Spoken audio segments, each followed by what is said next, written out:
Welcome to CBT News with Bridget Fitzpatrick. Good morning, everyone. Welcome back to CBT News. Thanks so much for joining us today. Near the end of September, CBT News broke the news that the 2021 NADA show was going to be held virtually.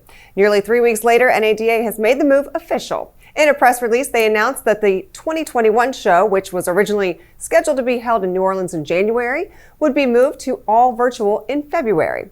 The new date for the virtual experience will be February 9th through February 11th.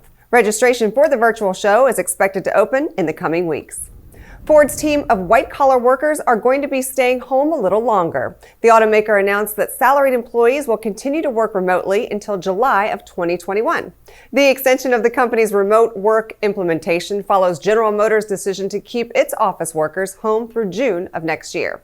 To this point, Ford has said that salaried employees would not be expected back until January. However, the company recently found that 75% of employees preferred staying home based on results from an employee survey. The automaker plans to reevaluate the situation by the end of the year.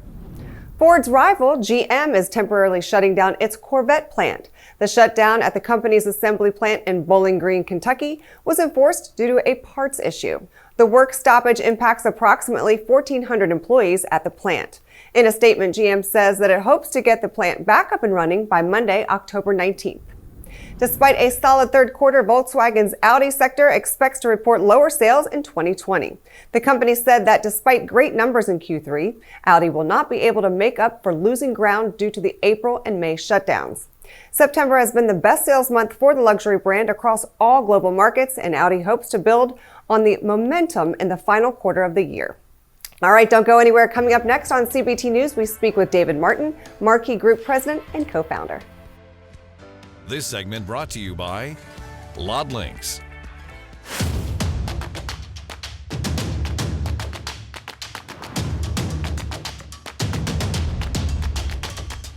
This is CBT News, the voice of the retail automotive industry. Subscribe today. All right, we recently caught up with David Martin, president and co-founder of the Mar-Kee Group. He discussed the importance of training in your dealership. Take a look. Yeah, I think what we're going to find, and look, the industry was moving toward all things digital prior to pandemic. Sure. And slowly but surely we're doing more and more and more. I applaud that. I think it's great for the industry. It's good for customers. Got no problem with that. But I think what's going to happen is we'll continue to see that. But in the end, I think we will see people coming back into our dealerships in order to kick the tires, so to speak, just to make sure before they either sign their life away for the next 7 or 8 years, or they write a huge check for something that is truly what they want. But we still have, even with all the research that's being done by customers today, we still have customers who come in and they make this bold proclamation about, I've done my homework, I know what I want, I found it on your website, let me go look at it or drive it. And as a salesperson, oh man, we go, that's fantastic. But ask salespeople how many times the customer doesn't buy that vehicle.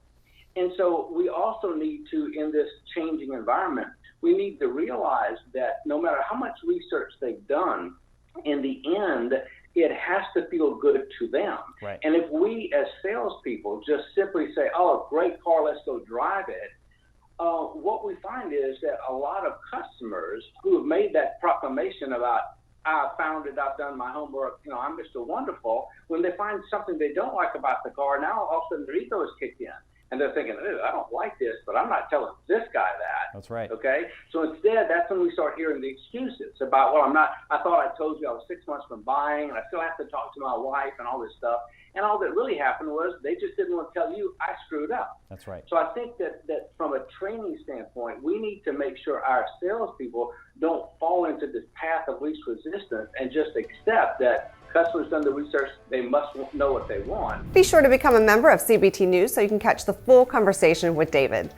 Join thousands of other auto industry professionals and join CBT News today.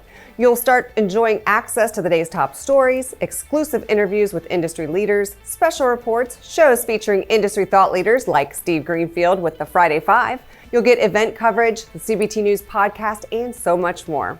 Also, while you're here, be sure to check out our new show, Service Drive, with host Don Reed. All right, everyone, that wraps up our show for today, but you can follow us on Facebook, LinkedIn, Instagram, and Twitter. I'm Bridget Fitzpatrick. Thanks so much for watching and have a great day. Thanks for watching CBT News, the voice of the retail automotive industry.